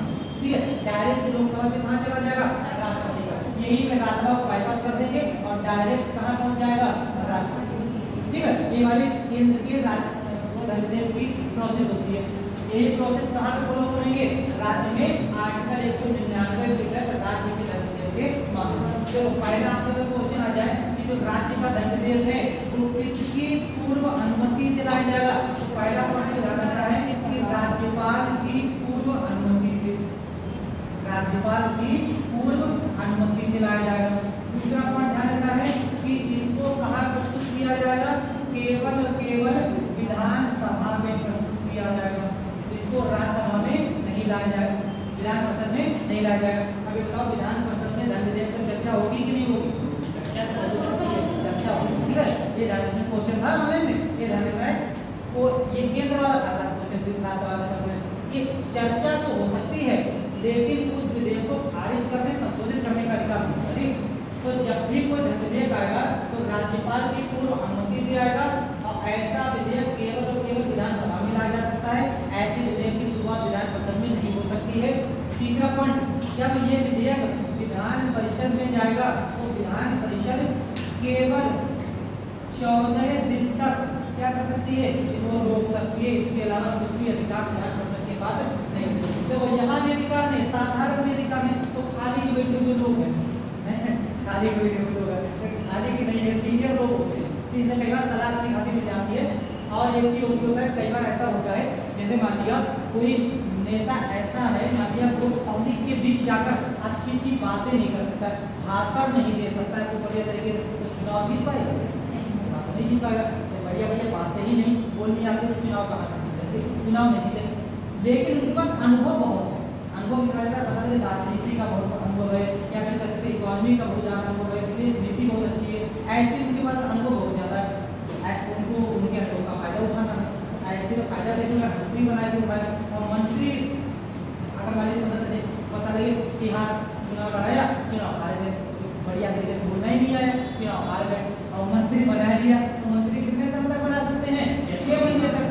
हम तो सोच रहे हमने मुख्यमंत्री जी ने सोचा कि 6-5 साल तक पूरा इनका फायदा उठाए, तो कैसे करके फायदा उठाएंगे, उनको विधान परिषद में भेज देंगे। ठीक है, विधान परिषद में मनोनीत करवाएंगे, राज्यपाल से कहेंगे कि जरा ये कोई किताब लाओ, जरा कैसी लिखो बढ़िया तरीके से, उसका साहित्य के आधार पर लोग क्या करो विधान परिषद में नॉमिनेट करो। ठीक है, ऐसे करके किया जाता है। इसके लिए क्या होती है, विधान परिषद मांगी। तो विधान परिषद इसको क्या कर सकती है, मैक्सिमम 14 दिन तक हो सकती है। केवल विधानसभा में इसको प्रस्तुत किया जाएगा और राज्यपाल की पूर्व अनुमति से प्रस्तुत किया जाएगा। अब मान लिया ये विधेयक ऐसे करके पारित हो गया, इसके बाद ये कहाँ पहुंचा है, ये राज्यपाल के पास पहुंचा है। ये विधेयक हमारा राज्यपाल के पास पहुंचा है। तो राज्यपाल के पास कौन कौन से अधिकार प्राप्त होते हैं आर्टिकल 200 के तहत? क्या क्या कर सकता है? पास कर सकते हैं। पहला अधिकार तो ये हो गया, राज्यपाल उसको अनुमति दे दें। दूसरा क्या हो सकता है, राज्यपाल क्या कर सकते हैं, विचार के लिए विचार के लिए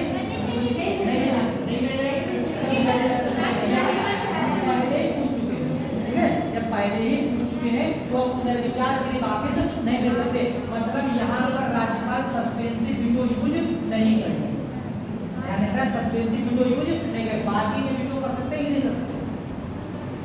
आप सल्यूट कर सकते नहीं कर सकते, कॉपी कर सकते नहीं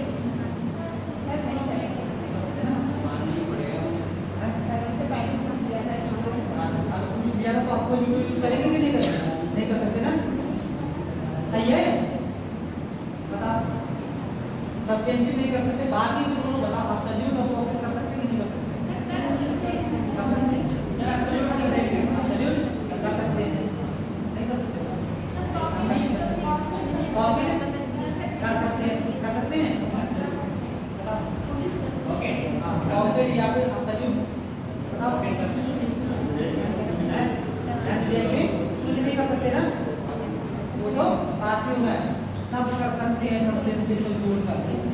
सस्पेंसिव वीटो यूज नहीं करेंगे क्योंकि केवल ये किया है, बाकी थोड़ी कुछ किया है कि पूछ के लाए हैं तो विचार के लिए वापस नहीं करेंगे। सरकार बदल गई, मान लिया तुक्के तुक्के में सरकार बदल गई और राज्यपाल को धन विधेयक है, दोनों सदनों पारित हो गया, राज्यपाल के पास गया हुआ है और सरकार बदल गई, राज्यपाल नहीं बदले, तो ऐसे में नई सरकार उस धन विधेयक को पारित होने देगी क्या? कहीं जल्दी तो खारिज करोगे तो तुम क्या कर देंगे, हो जाएगा।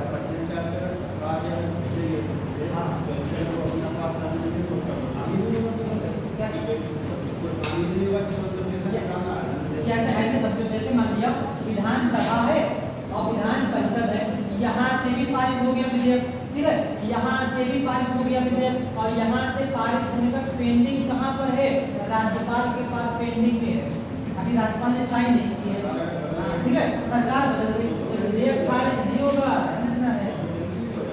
कौन सा विधेयक कैंसिल हो जाएगा, विधेयक कैंसिल हो जाएगा।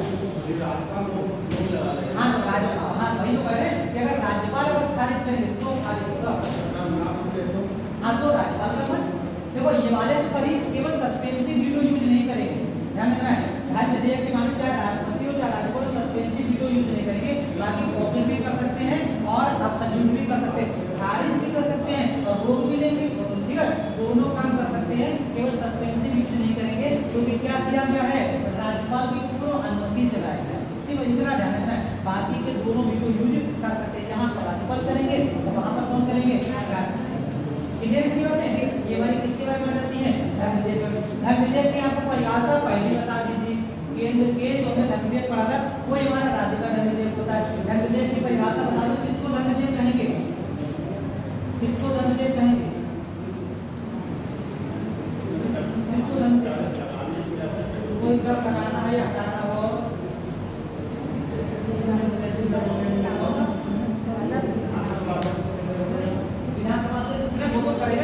होता क्या है धन विधेयक, ये तो कर वाला हो गया और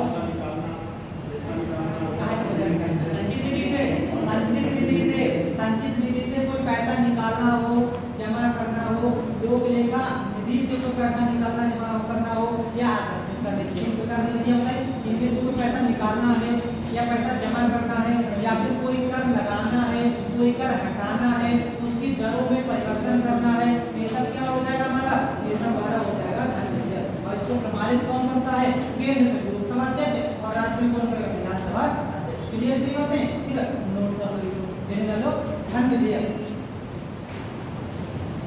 धन विधेयक। अब ध्यान रखना धन विधेयक के मामले में केवल सस्पेंसिव वीटो यूज नहीं किया जाएगा, यहाँ पर भी और वहाँ पर भी, बाकी दोनों वीटो यूज करेंगे। साधारण में तो कुछ भी करें, ठीक है, साधारण सब करेंगे, इसमें ये वाला वीटो यूज नहीं कर सकते। और अगर केंद्र में संविधान संशोधन विधेयक होगा तो वहाँ पर तो राष्ट्रपति को अनुमति देंगे ही देंगे, कि वहाँ पे साथ इसलिए धन विधेयक। अनुच्छेद 199, अनुच्छेद 199। पहला पॉइंट, इसे राज्यपाल की पूर्व अनुमति से, इसे राज्यपाल की पूर्व अनुमति से केवल विधानसभा में, इसे राज्यपाल की पूर्व अनुमति से केवल विधानसभा में लाया जा सकता है, इसे राज्यपाल की पूर्व अनुमति से केवल विधानसभा में लाया जा सकता है। विधान परिषद, विधान परिषद धन विधेयक को, विधान परिषद धन विधेयक को केवल 14 दिन तक, विधान परिषद धन विधेयक को केवल 14 दिन तक रोक सकती है, रोक सकती है। अगला पॉइंट, राज्यपाल, राज्यपाल धन विधेयक के मामले में, धन विधेयक के मामले में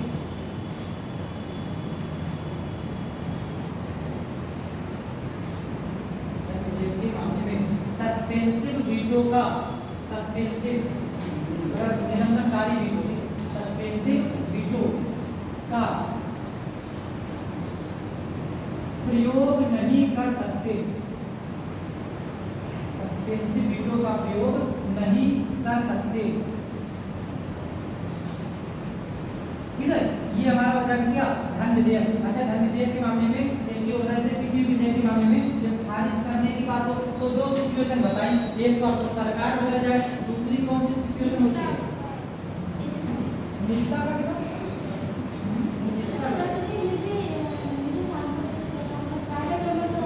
प्राइवेट मेंबर बिल, अगर कोई प्राइवेट मेंबर बिल है तो उसको भी सरकार क्या करवा सकती है? खारिज करवा सकती है, सरकार से संतुष्ट ना हो। ये चीज निष्ठा का अधिकार एक अलग चीज, निष्ठा का अधिकार कौन सा अधिकार में आता है?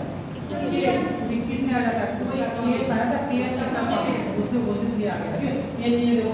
अगली हमारी आ जाती है विधानमंडल के, विधानमंडल के पदाधिकारी, विधानमंडल के पदाधिकारी। जैसे मैं केंद्र में पदाधिकारी देखे, ऐसे हमारे राज्य में भी कुछ पदाधिकारी होते हैं, इनको देने आप लोग ध्यान से देख रहे हैं यहाँ पर केंद्र से क्या डिफरेंस है थोड़ा सा। तो विधानमंडल के पदाधिकारियों की अगर बात करें तो हमारे दो सदन हुए, एक कौन सा है? विधानसभा, और दूसरा कौन सा है? विधान परिषद।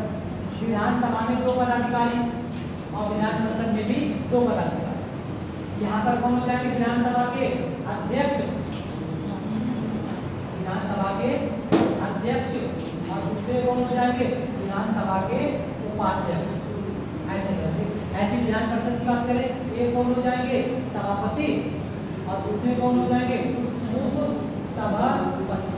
ऐसे 2 पदाधिकारी वहां पर और 2 पदाधिकारी यहाँ पर। इनके मामले में दोनों की अगर बात करें, दोनों में देखो क्या क्या होता है।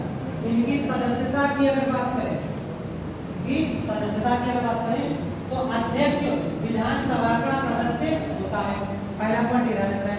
दूसरा पॉइंट, उपाध्यक्ष विधानसभा का सदस्य होता है, यानी कि विधानसभा के सदस्य अपने सदस्यों में से ही एक व्यक्ति को क्या करेंगे? अध्यक्ष बनाएंगे, और दूसरे व्यक्ति को क्या कर देंगे? उपाध्यक्ष बना देंगे। अब यहाँ पे बताओ, अध्यक्ष के निर्वाचन की डेट कौन फिक्स करता है? नई जब विधानसभा का चुनाव होगा तो नई विधानसभा की पहले मीटिंग की अध्यक्षता तो प्रोटेम स्पीकर करेगा। केंद्र में प्रोटेम स्पीकर होगा, राज्य में हो सकता है। पहली मीटिंग की अध्यक्षता तो प्रोटेम स्पीकर करेगा। इसके बाद स्पीकर के चुनाव की डेट फिक्स की जाती है। स्पीकर के चुनाव की डेट किसके द्वारा फिक्स की जाएगी? राज्यपाल के द्वारा फिक्स की जाएगी। और डिप्टी स्पीकर के लिए अध्यक्ष के द्वारा, याद है ना? इसके डेट कौन फिक्स करेगा? राज्यपाल, और इसकी डेट कौन फिक्स करेगा? ऐसे केंद्र में हो रहा था। लोकसभा अध्यक्ष की डेट कौन फिक्स कर रहे थे? राष्ट्रपति और उपाध्यक्ष की कौन फिक्स कर रहे थे? अध्यक्ष। ठीक है, ऐसे देखो यहाँ पर हो जाएगा। इनकी भी अगर बात करें तो विधान परिषद के सभापति ये कौन होते हैं? ये विधान परिषद के सदस्य होते हैं। ऐसे विधान परिषद के सभापति की बात करें तो ये विधान परिषद के सदस्य होते ही नहीं होते हैं। विधान परिषद के सभापति के बारे में बताओ। राज्यपाल होते हैं, विधान परिषद के सभापति सदस्य नहीं होते। सही है, बताओ उनको लोग बताओ।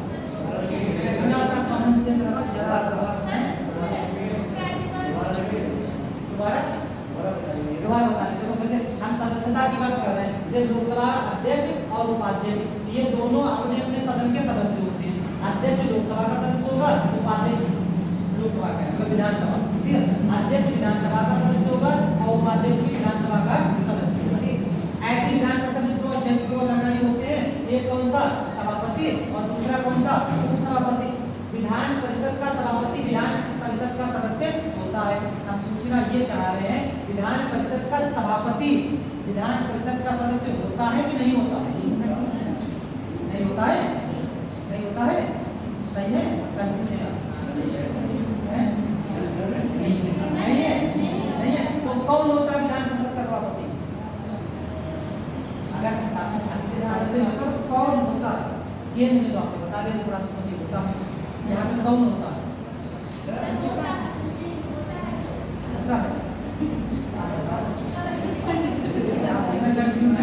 सभी का जरा सा ध्यान लगा, थोड़ा सा इधर ये जब पुराना वाला केंद्र वाला रिपीट करो, अपने आप यहाँ पे आ जाओगे।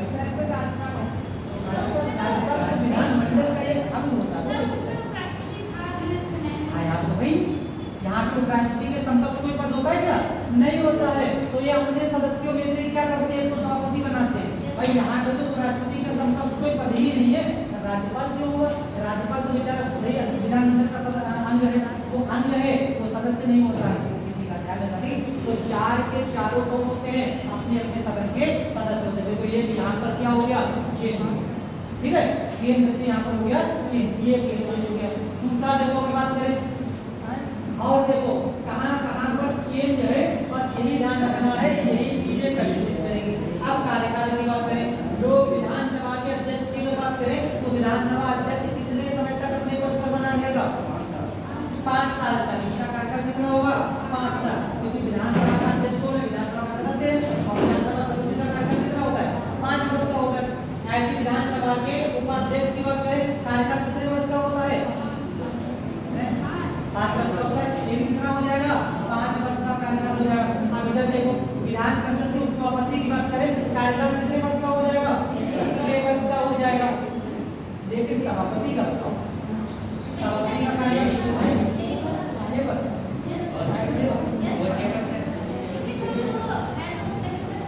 सदस्य यहाँ पर 5 नहीं लगाना है, यहाँ पे कितना है? ये कितना हो जाएगा?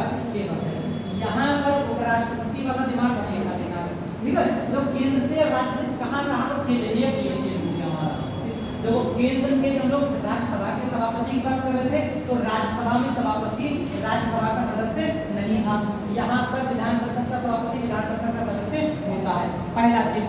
दूसरा पॉइंट, राज्यसभा का सभापति का कार्यकाल 5 वर्ष का, विधान परिषद के सभापति का कार्यकाल 6 वर्ष होता है। ये चेंज। ठीक है, और देखो इनको हटाने की अगर बात करें, हटाने की प्रक्रिया, आप देखो थोड़ा सा जहाँ जहाँ पर चेंज है उसको ध्यान रखना। हटाने की प्रक्रिया की अगर बात करें, इन सब की हम वृद्धि देख लेते हैं। ठीक है, सब बड़ी घटा देख लेते हैं, और जहाँ पे चेंज होगा तो अपने आप बता देना कहाँ पे हमारा चेंज है।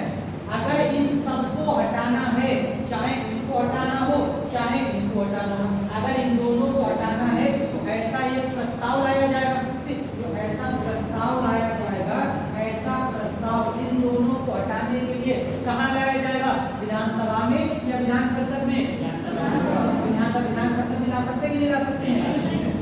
नहीं ला सकते। शुरुआती नहीं हो सकती है, बाद में जाएगा कि नहीं जाएगा? क्यों नहीं जाएगा? उसका सदस्य ही नहीं है। तो मतलब इनके दोनों के हटाने के प्रस्ताव की शुरुआत कहाँ होगी? शुरुआत केवल और केवल विधानसभा। ठीक है, इन दोनों की बात कर रहे हैं, तो अध्यक्ष और उपाध्यक्ष की। इनको हटाने के लिए कोई पूर्व सूचना देंगे कि नहीं देंगे?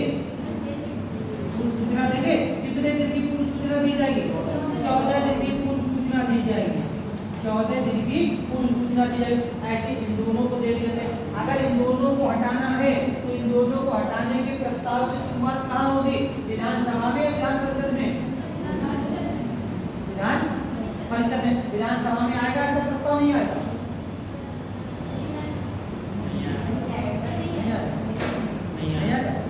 सही है? इनको ध्यान से सुनो।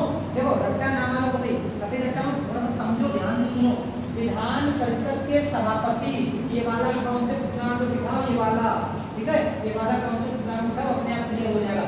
विधान परिषद के सभापति को हटाना हो, चाहे विधान परिषद के उपसभापति को हटाना हो, ऐसा प्रस्ताव कौन से सदन में ला सकते हैं?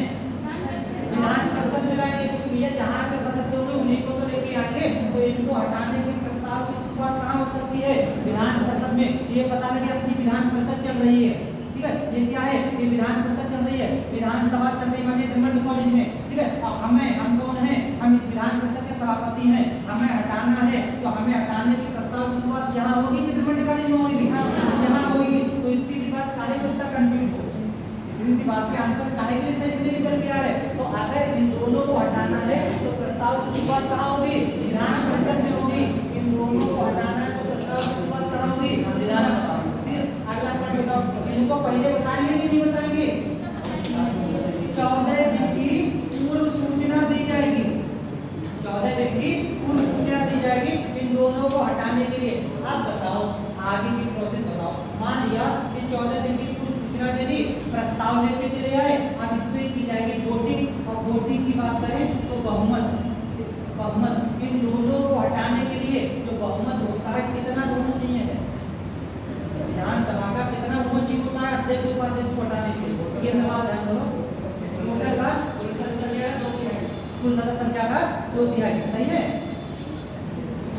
सही है? 1/3 तो होगी नहीं, 1/3 को कुल सदस्य संख्या का 2/3। सही है? ये राष्ट्रपति है, ये राष्ट्रपति है। टोटल सदस्य संख्या का 2/3। सबके बहुमत ध्यान रखो, और सबके बहुमत तब ध्यान रखो, बार-बार करना अपने से देखोगे, ठीक है? और नहीं समझे तो ये राधिन के चिरागों तो तभी निकल के आका जिन क्या पूछता हुकुम मेरे आका कभी करेगा। तो बहुमत कितना चाहिए होता है?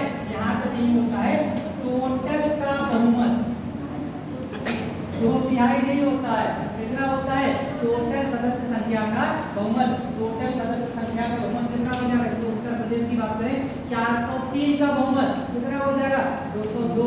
क्या प्रेजेंट कितने की है उससे मतलब हमें नहीं है। कुल सदस्य संख्या का बहुमत चाहिए होता है विधानसभा अध्यक्ष और उपाध्यक्ष को हटाने के लिए। अब बताओ आगे की प्रक्रिया कि आगे कहाँ जाएगा, या नहीं जाएगा, या रुक जाएगा, खत्म हो जाएगा, क्या हो जाएगा? अब आगे की प्रक्रिया बताओ। अभी कह रहे हैं पन्ना पलट के लेके आओ, केंद्र वाला याद करोगे अपने आप राज्य का याद हो जाएगा। 3 बटा हाँ। यहाँ से आगे में प्रस्ताव जाएगा कि नहीं जाएगा? जाएगा। विधान परिषद पहुंचेगा? नहीं जाएगा। हमें नेता हम पीछे जाएगा कि नहीं जाएगा? नहीं जाएगा। नहीं जाएगा। नहीं जाएगा। अभी भी आधे कंफ्यूज। अभी फिर से समझो, ये विधान परिषद चल रही है, विधानसभा चल रही है, हमें हटाना है और ये प्रस्ताव यहाँ पे पारित हो गया, यहाँ से प्रस्ताव पारित हो गया। तो हमें हटाने का प्रस्ताव अब ट्रिमंड कॉलेज में जाएगा कि नहीं जाएगा? किसी वाले पूछोगे कि नहीं पूछोगे कि इनसे पढ़ना है कि नहीं पढ़ना है? पहले सदन में बताओ, दूसरे सदन में यानी कि ट्रिमंड कॉलेज में हमें हटाने का प्रस्ताव जाएगा कि नहीं जाएगा? जाएगा। हमें काहे को जाएगा? हम उन्हें पढ़ाने जाते हैं क्या? हमें पढ़ाने नहीं जाते हैं, वो हमसे पढ़ते नहीं है, तो वहाँ प्रस्ताव काहे के लिए जाएगा? भाई पढ़ते हैं आप लोग, अगर हमें हटाना है तो प्रस्ताव कौन लेके आएगा? आप लोग प्रस्ताव लेके आओगे। 14 दिन पहले मैं बता दूं कि देखो 14 दिन के बाद आपको क्या करेंगे? हटाने का प्रस्ताव लेके आएंगे, और टोटल सदस्य संख्या के बहुमत से अगर इसका प्रस्ताव पारित हो गया तो अतुल कुमार गुप्ता आगे से नजर नहीं आएगा। समझ गए? नहीं समझ गए? ठीक है? ये क्या होती है? ये प्रोसेस होती है इतनी की विधानसभा अध्यक्ष और उपाध्यक्ष को हटाने। क्लियर? अब इसको देखो, मान लिया विधान परिषद के सभापति उपसभापति को हटाना है, इनका प्रस्ताव 14 दिन पूर्व की सूचना पर विधान परिषद में ले आए। और यहाँ पर भी बहुमत कितना चाहिए होता है? टोटल का बहुमत अब बताओ टोटल के बहुमत से अगर एक प्रस्ताव पारित हो गया, ठीक है, तो उपसभापति को हटाने का प्रस्ताव है तो इतना ही होगा या आगे और कुछ होगा? उपसभापति को होगा फिर क्या होगा? नहीं जाएगा, नहीं जाएगा, मतलब यहीं पे रुक जाएगा। उपसभापति की बात कर रहे हैं, यहीं पे रुक जाएगा, हट जाएगा उपसभापति, हट जाएगा, सही है। इसके आगे उपसभापति का प्रस्ताव नहीं जाएगा। अब सभापति का बताओ, सभापति का प्रस्ताव यहाँ से पारित होने के बाद विधानसभा में जाएगा कि नहीं जाएगा? नहीं जाएगा, लेकिन केंद्र का तो जा रहा है। यही कहना चाहते हैं, वो प्रोसेस अलग है और ये प्रोसेस अलग है। ये नहीं जाएगा, ये इसलिए नहीं जाएगा क्योंकि ये विधान परिषद का सभापति कौन होता है? विधान परिषद का अध्यक्ष एक सदस्य होता है, लेकिन राज्यसभा का सभापति उपराष्ट्रपति, ठीक है, इसलिए जा रहा था वहां पर। ये वाला प्रोसेस यही तक रुक जाएगा, इसके आगे नहीं जाएगा। ठीक है, इतना ध्यान रखना है।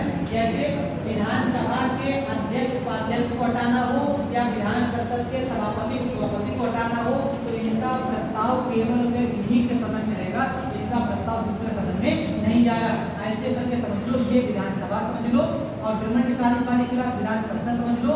यहाँ के हमें सभापति उपसभापति चाहे हम चाहे हरिवंश, इनको हटाना हो तो इनको हटाने का प्रस्ताव उस सदन में नहीं जाएगा, केवल तो यही रहेगा। अब बाहर के अगर किसी टीचर को अध्यक्ष उपाध्यक्ष को हटाना है तो उनका प्रस्ताव आपके पास नहीं जाएगा, ठीक है, वहीं पारित हो जाएगा, वहीं हट जाएंगे, यहाँ पारित हो जाएगा, हम लोग हट जाएंगे। क्लियर है बात? ऐसे करके समझो कि विधानसभा के अध्यक्ष उपाध्यक्ष को हटाना है, 14 दिन की पूर्व सूचना पर उसी सदन में प्रस्ताव लेके आ जाएगा और टोटल के बहुमत से पारित करा दिया जाएगा, अध्यक्ष उपाध्यक्ष गए। ऐसे करके सभापति उपसभापति की बात करें, 14 दिन पूर्व सूचना दी जाएगी, केवल विधान परिषद में प्रस्ताव आएगा और टोटल के बहुमत से ऐसे पदाधिकारी को क्या कर देंगे? हटा देंगे। क्लियर है बात? ठीक है, इसको नोट कर लो। पहले इसको टेबल चार्ट के बनाओ, ठीक है, इस तरीके से। एक हमारा विधानसभा, पहले एक विधानमंडल के पदाधिकारी, जैसे मैंने बताया वैसे विधानमंडल के पदाधिकारी, विधानमंडल के पदाधिकारी, और इसमें से करके क्रॉस बना के एक को विधानसभा और दूसरी को विधान परिषद। विधानसभा ऐसे चार्ट को इसको चार्ट को सही करके बना लो। बना लिया, यहाँ तक का बना हुआ है ये, बना लिया। अब नीचे का लिख लो ये, ठीक है, नीचे का इतनी प्रोसेस इनके लिए है, इतनी प्रोसेस इनके लिए, ठीक है। यानी कि विधान परिषद में प्रस्ताव लाया जाएगा, विधान परिषद में प्रस्ताव लाया जाएगा, 14 दिन पूर्व की सूचना दी जाएगी और टोटल के बहुमत से पारित होना चाहिए, ठीक है, इस तरीके से। ऐसे करके इधर अगर बात करें तो हटाने का प्रस्ताव केवल और केवल विधानसभा में लाया जाएगा, 14 दिन की सूचना दी जाएगी और टोटल के बहुमत से ऐसा प्रस्ताव पारित, ठीक है।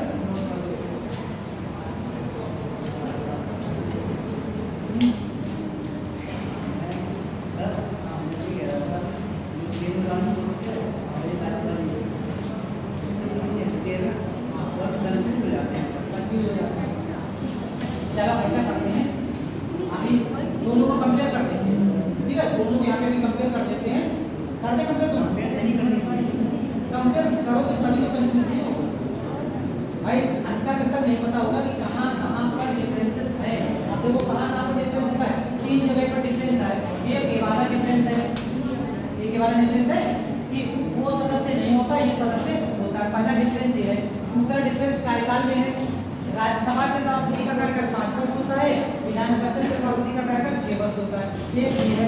और तीसरा डिफरेंस ये वाला है यहाँ पर कि अगर राज्यसभा के सभापति को हटाना था ऐसा प्रस्ताव लोकसभा में जा रहा था, लेकिन विधान परिषद के सभापति को हटाना तो ऐसा प्रस्ताव विधानसभा में। बस ये 3 चेंज है, कोई चीज नहीं, ठीक है। इतने चीज 3 ध्यान रखो, एक के वाला और दूसरा ये वाला, बस आगे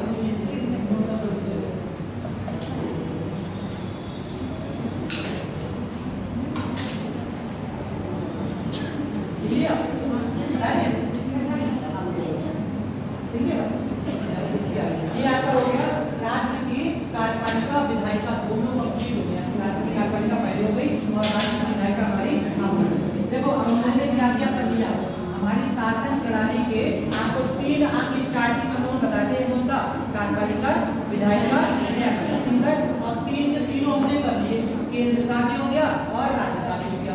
ये तीनों टॉपिक हमारे कंप्लीट हो गए, केंद्र की कार्यपालिका, केंद्र की विधायिका और केंद्र की न्यायपालिका। राज्य की भी कार्यपालिका, राज्य की विधायिका और राज्य की न्यायपालिका, ये तीनों हमारे कंप्लीट है। अब हमारा 2 मिनट आप लोगों को अगला हमारा टॉपिक आता है। अगला हमारा टॉपिक कौन सा है? Inter state relation. अगला हमारा टॉपिक आता है केंद्र राज्य संबंध।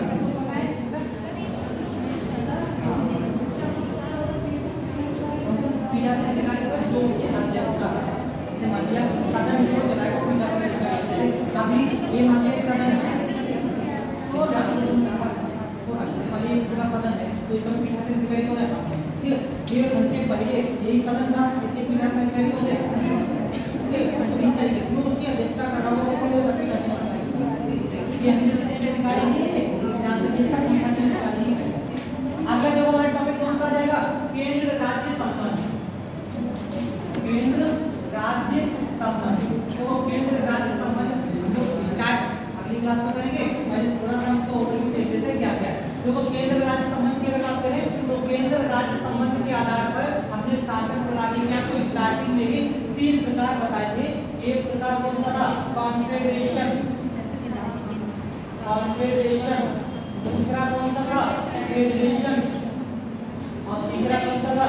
यूनिटरी। ऐसे करके शासन प्रणाली के हमने 3 प्रकार देखे थे, स्टार्टिंग में ही देखे थे। और इन तीनों प्रकारों को हमने एक्सप्लेनेशन के तौर पे आपको बता दिया था कि कॉन्फेडरेशन किसको कहते हैं, फेडरेशन किसको कहते हैं और यूनिटरी किसको कहते हैं। तीनों बताए थे। अब जैसे अगर कॉन्फेडरेशन की बात करें, कॉन्फेडरेशन और फेडरेशन में तो इसको ये बताओ संघ का स्थायित्व, संघ का स्थायित्व कौन से में ज्यादा होता है? फेडरेशन में या कॉन्फेडरेशन में? फेडरेशन में संघ का स्थायित्व ज्यादा होता है, कॉन्फेडरेशन में संघ कैसा होता है? कमजोर होता है। जब चाहे राज्य क्या हो जाएंगे? अलग हो जाएंगे। ये 3 प्रकार हमने बताए थे। भारत में कैसा भी सिस्टम है, ठीक है, भारत का सिस्टम कैसा भी नहीं है। भारत का सिस्टम कैसा है? Quasi federal, quasi federal, quasi federation, ये भारत का सिस्टम है। और भारत के सिस्टम को क्वासी फेडरेशन नाम किसने दिया था? के.टी. शाह। के.टी. शाह, इन्होंने भारत के सिस्टम को क्या कहा था? क्वासी फेडरेशन सिस्टम कहा था। के.टी. शाह के बाद के.टी. शाह कौन थे? जब डॉक्टर राजेंद्र प्रसाद ने इलेक्शन लड़ा था तो राष्ट्रपति पद का, तो उनके अपोजिट जिन्होंने इलेक्शन लड़ा था कौन थे? के.टी. शाह। अभी परीक्षा अधिकारी में क्वेश्चन पूछा गया परीक्षा अधिकारी कि भारत के ऐसे जो क्वासी फेडरल कहा किसने? के.टी. शाह ने कहा। तो ये 3 तरीके के सिस्टम हम लोग यहाँ पे देखेंगे और देख चुके हैं। और इन तीनों तरीके के सिस्टम के आधार पर केंद्र राजनीतिक विवाद के मुख्य रूप से क्या क्या कारण है उनको हम लोग देखें। तो केंद्र राजनीतिक विवाद का एक सबसे बड़ा कारण कौन सा जाता है? आर्टिकल 356। क्या है इसमें? राष्ट्रपति शासन एक, तो ये विवाद का कारण है। दूसरा विवाद का कारण कौन सा है? राज्यपाल की नियुक्ति, ठीक है, ये भी हमेशा से राज्य और केंद्र के विवाद का एक कारण रहा है, तो ये हो जाएगा। अगला अगर देखें कि राज्यों के बीच और केंद्र विवाद का अगला कारण कौन सा हो जाएगा? और नीतियां सर्विस, ठीक है। मुख्य रूप से 3 देख लेंगे, ये 3 किस तरीके से केंद्र राज्य संबंधों को प्रभावित करते हैं और कौन से सिचुएशन में केंद्र राज्य पर हावी हो जाता है, किस तरीके से नहीं पाता, ये सब देखेंगे। इनको लोग सोमवार को, ठीक है,